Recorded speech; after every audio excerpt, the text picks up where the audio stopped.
partes de Inglaterra, de Italia y de España, tienen que dar una solución a una situación de fútbol muy mala. No sé, la ECA dice que se han perdido 5.000 millones, pues muy mala.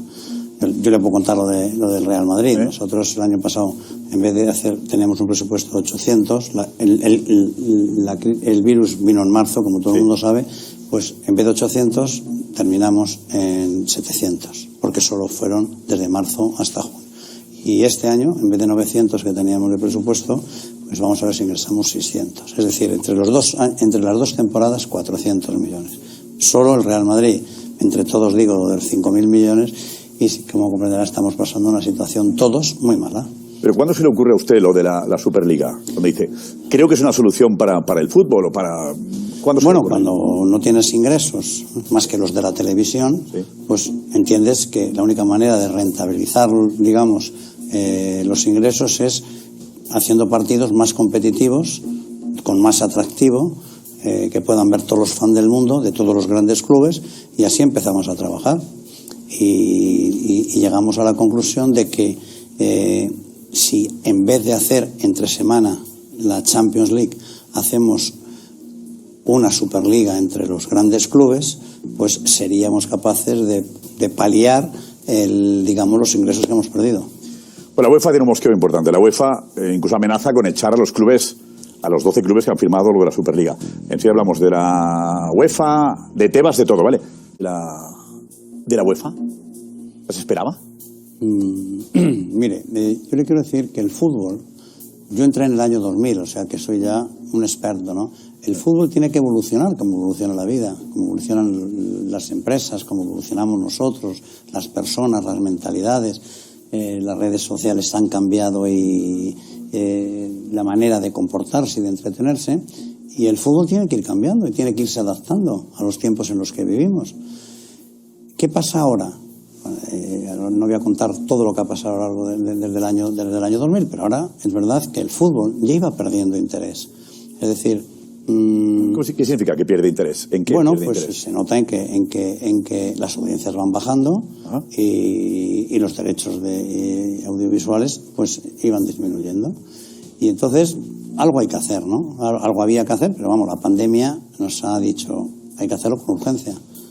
Estamos todos arruinados. Y el fútbol es algo que es global. O sea, es el único deporte que es global en el mundo. No hay ninguno como el fútbol. Y estos 12 equipos y alguno más, pues tenemos fans en todos los lugares del mundo. Entonces, la televisión es el medio que tiene que cambiar para que podamos, digamos, adaptarnos a los tiempos que vivimos. Primero había que hacer un análisis de por qué los jóvenes, pues de los 16 a los 24, el 40% de los jóvenes ya no tienen interés por el fútbol. Entonces, ¿por qué no tienen interés en el fútbol? Bueno, pues porque hay muchos partidos de escasa calidad y bueno, pues no les interesa. Tienen otras plataformas en donde distraerse y entretenerse. Y esa es la realidad, que todos vivimos. La lucha entre el bien y el mal. Ahora, pues el fútbol se tiene que adaptar. Entonces, si digamos, un grupo de clubes de todos los países de Europa, o de 5 países de Europa, o de 3, que hemos empezado con 3, pues entendemos que tenemos que cambiar algo para hacer más atractivo este deporte a nivel mundial. Y entonces, pues se nos ocurrió una cosa tan sencilla. ¿Se nos ocurrió? ¿Se le ocurrió a usted? No, a todos. Somos amigos. Yo ya soy amigo de todos. Después de 20 años ya me contará. Pues que en vez de hacer la Champions, que iba perdiendo interés tal como ya estaba, como ha pasado a lo largo de la historia, como pasó en los años 50, cuando se creó la Copa de Europa. Siempre que hay un cambio, siempre hay gente, y me pregunta el presidente, pasó igual en el año 50 con Santiago Bernabéu. La UEFA y la FIFA se opusieron a la creación de la Copa de Europa y cambió la historia del fútbol. Lo que pasa que es digamos... Y entonces ahora, lo que quiere es simplemente lo mismo. ¿Qué es lo que tiene atractivo? Que juguemos entre los grandes. La competitividad, ese atractivo, además se valora más en la televisión. Entonces, pues se generan más recursos. Cuando dicen, no, es que son los ricos, No, si aquí no hay... El Madrid... Yo no soy dueño del Real Madrid. El Real Madrid es un club de socios. Yo todo lo que hago es por el bien del fútbol. En este momento hacemos esto para salvar el fútbol, que está en un momento crítico. Pero claro, usted dice, no, es lo mejor para el fútbol, pero muchos pueden pensar, hombre, es lo mejor para unos cuantos equipos, los más poderosos. No, porque van a hacer un torneo para ellos. No, eso lo que genera es más dinero. O sea, usted entenderá que un Real Madrid-Manchester o un Barcelona-Milan son más atractivos que, yo qué sé, que un Manchester con un equipo muy modesto que participe en la Champions, porque participan todos los países. Pero yo entiendo, el martes o miércoles es muy divertido ponerse a ver la tele y ver cada semana un partido de estos. Pero también habrá clubes que digan, ¿y por qué yo no puedo acceder a esa Superliga? No, sí, el tema es el siguiente, es pasar a las televisiones y es lo que pagan. Pueden acceder, digamos, ¿qué es lo que demanda el mundo entero? Porque, como he dicho, el deporte da igual. Tenemos fan en Singapur, en China, en todos los sitios del mundo. Nosotros y los grandes, hay que decir la verdad. Y eso se ve por las redes sociales y los seguidores que tienes, ¿no? Entonces, eso es lo que da dinero. No da dinero otras competiciones. Y ese dinero viene para todos, porque esto es una pirámide. Si los de arriba estamos y tenemos dinero y no perdemos dinero, pues fluye hasta a todos, porque compramos jugadores, porque podemos ser solidarios, por todo lo que queramos. Pero si no se genera el dinero, no existe. Pero el dinero que se genera acaba revertiendo en los clubes que no pertenecen a la Superliga también. No, explica usted a alguien que no es del Madrid, del Barça o del Atleti, ¿qué gana con esta Superliga? Pero dígame usted qué gana ahora con la Champions. Bueno, la posibilidad, por ejemplo, del Sevilla de acceder a la Champions este año. Y también, se puede acceder aquí. ¿Se podría acceder? Sí, perfectamente, porque hemos cogido, digamos, 15 son los que generan valor para las televisiones, digamos, y 5 vendrán siempre por méritos deportivos. Podrá venir cualquiera. O sea, significa que si el Sevilla, por ejemplo, hace un buen papel en la Champions este año, pues podría acceder a la Superliga. Perfectamente, está abierto. Primero, no es cerrada, cosa que alguien ha querido decir que era una liga cerrada. No es verdad. Nunca hemos pensado en una liga cerrada. Creemos en los méritos de los equipos, eso es, de que luchen para ser meritorios en jugar una competición como esta, pero sobre todo lo que da dinero es esto, y una vez que da el dinero, nosotros somos solidarios. Mire, de la Champions, la UEFA ingresa aproximadamente 120 millones de euros, 130.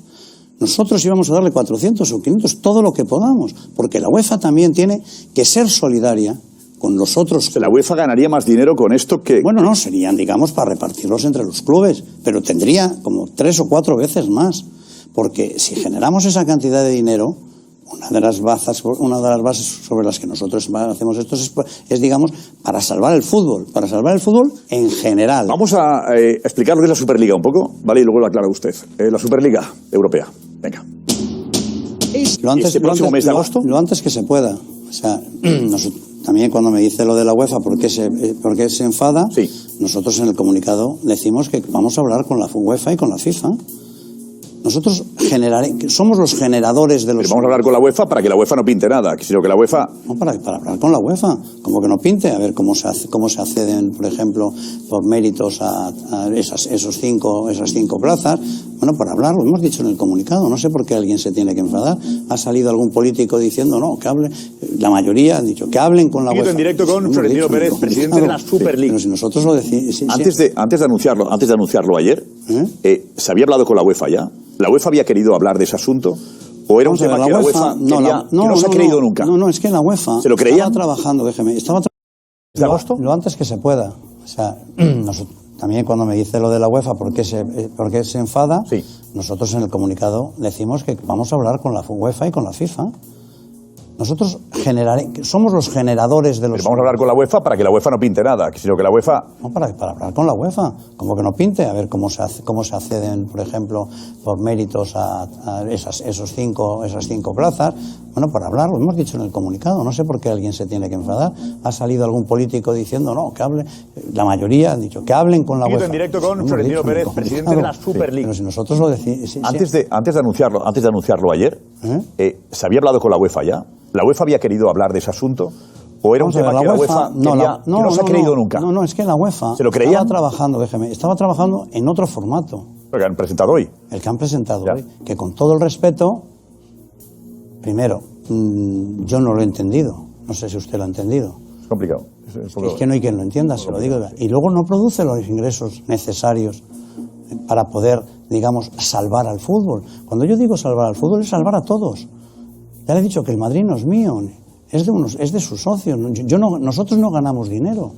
Nosotros lo que queremos, que lo hemos heredado de Santiago Bernabéu, y por eso me refería antes cuando creó con el diario El Equipo la Copa de Europa, también se opuso a la UEFA. Absurdamente, cambió la historia del fútbol para bien. Y ahora lo que queremos hacer es salvar el fútbol para que los próximos 20 años por lo menos pueda vivir con tranquilidad, sin agobios, sin decir que ha perdido 1 o 200 millones. Es que la situación, yo le quiero decir, que es muy dramática. Pues el presidente de la UEFA, Ceferín, ha hablado, ha dicho esto, venga, sobre la Superliga. Venga. La UEFA es un monopolio. Debería ser más transparente, debería saber por qué dicen esas cosas, porque nosotros lo que queremos es mejorar el fútbol, salvar el fútbol, que está en un momento de riesgo, de verdad. Y yo vengo aquí, y se lo digo yo, porque no soy dueño del Madrid, como usted sabe. Yo entré en el 2000 a salvar al Real Madrid de una situación económica muy mala, y lo hice también desinteresadamente, avalando 145 millones, se lo digo con toda sinceridad, y el que lo quiera oír, se lo repito. Yo, sin ningún interés económico del club, lo salvamos. Estaba en una situación que no cobraban ni los jugadores. Y apliqué un modelo que funcionó. Pero los modelos hay que irlos cambiando. Cuando dice que legalmente irán hasta el final, ustedes han estudiado muy bien legalmente si pueden... Pero si nosotros no hemos hecho nada más que decir en un comunicado lo que creemos que es mejor para el fútbol. Y decimos que vamos a hablar con la UEFA y con... Están amenazando ya. Amenazan a los jugadores que participen. ¿Qué hace un jugador, en este caso, un jugador del Real Madrid, del Barça o del Atleti, o de cualquier equipo de los 12, si le dice a la UEFA que no participará en competiciones internacionales el futbolista? ¿Puede estar tranquilo el futbolista del Madrid? Puede estar completamente tranquilo porque eso no va a pasar. Tan tranquilo que no va a pasar. Pero eso es, digamos, a veces la confusión de los que gestionan los monopolios, que se creen que... La UEFA es un monopolio. Por supuesto, y además tiene que ser transparente. Hay que decir las cosas por qué. Y por qué. La UEFA no tiene una buena imagen a lo largo de su historia, se lo tengo yo que decir, y no quiero mencionar cosas que han pasado en la UEFA, pero debe ser transparente, dialogante y no amenazante, que no tiene por qué amenazar a nadie, porque nadie ha hecho nada malo. Pero hay alguien... Ha hecho un comunicado en donde dice que vamos a hablar con ellos. Y vamos a ver, porque también ellos han hecho un formato que a nuestro modo de ver no funciona. Vamos, le puedo asegurar que no hay nadie que diga que funcione. Se lo aseguro. He hablado con todas las ligas, con todas las federaciones. Sí. Nadie lo entiende. Bueno, y además dice que va a empezar en el 24. En el 24. No, ganó Champions en el 24. En el 24 estamos muertos. Pues espero que no. Oiga, que aquí hay clubes que han perdido cientos de millones este año y el anterior, de la liga inglesa, de la liga italiana y de otras ligas. No, que tomar medidas pronto está bien, si es para mejorar. Pronto no, es que le vuelvo a decir lo mismo. Urgente. Un segundo, que tenemos a...